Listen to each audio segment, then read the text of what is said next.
Get ready for the 800 words at the rate of 100 words per minute.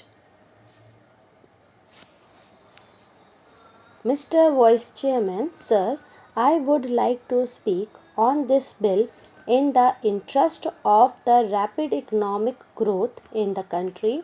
If the nation grows from strength to strength economically, leading to eradication of the degrading and disheartening poverty of the people of India, the workers of this nation would also benefit and they would also go above the poverty line. Sir, I would like to mention here that the plantation crops, as understood by the term so far, namely coffee, rubber, tea, and cardamom, have been giving this nation substantial amount of the much coveted foreign exchange annually. I must be noted that coffee exports alone have given our country during the last 5 years over rupees 1000 crores in foreign exchange by way of export earnings and export duties. I must also bring to the attention of this House that the famed tea industry in India today has become a sick industry affecting lakhs of workers and the tea planters. Sir, we ought to know that the agricultural sector, the plantation labor, is the best organized one and is getting namely the same treatment, facilities, and amenities like the industrial labor. Sir, coming from a plantation district of Karnataka, I sincerely agree that the welfare measures provided in the Act must be faithfully implemented and strictly enforced.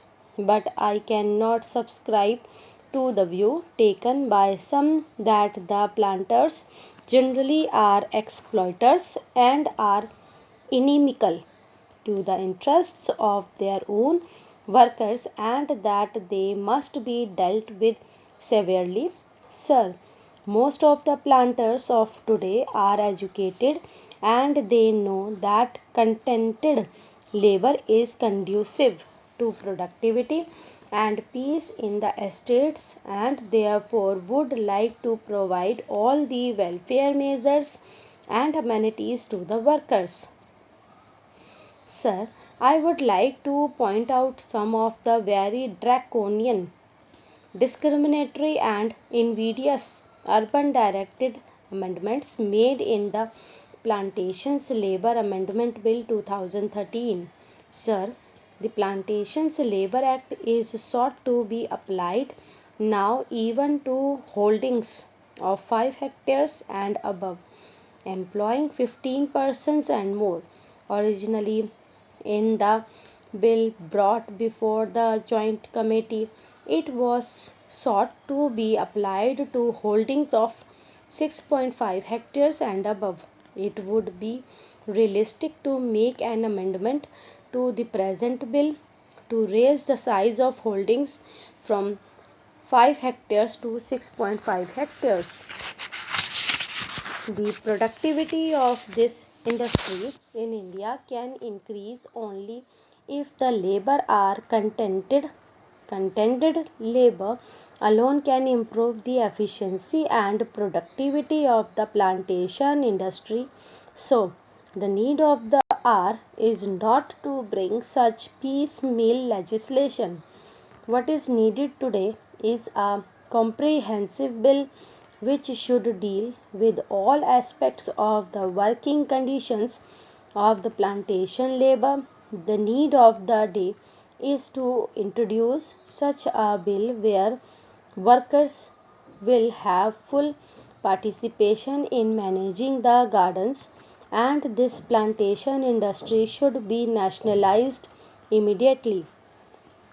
Sir, Assam is one of the most important tea producing states in the country. There, formerly, the tea gardens were owned by the Britishers.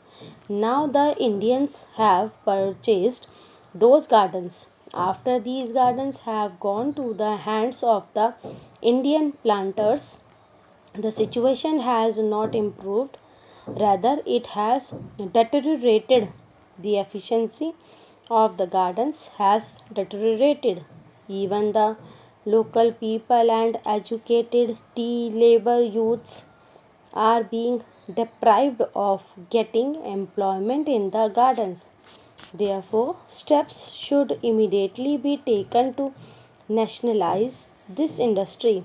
Here, sir, I would like to inform the House that in 1998-99, the ruling Janata Party in the Assam Assembly had adopted a resolution unanimously for nationalization of tea industry in Assam. If the government is not willing to nationalize the entire plantation industry, I would request that the government should take early steps, at least to nationalize the tea industry in Assam.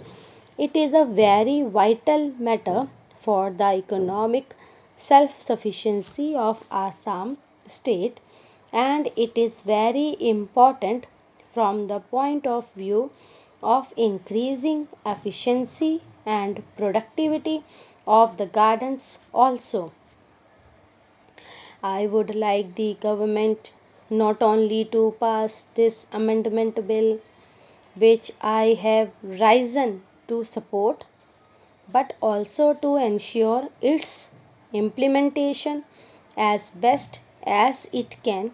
Otherwise, getting it passed and keeping a copy of it in the library or elsewhere will not improve the conditions of the plantation workers. I want proper implementation, proper enforcement of the law, and I want that desired amenities and facilities should be provided to these workers, and it should be ensured that employers do justice provide these amenities. When this question of joint committee was taken up in this house, our late friend Mr. Bhupesh Gupta was there, and he also voiced his feelings and said that these plantations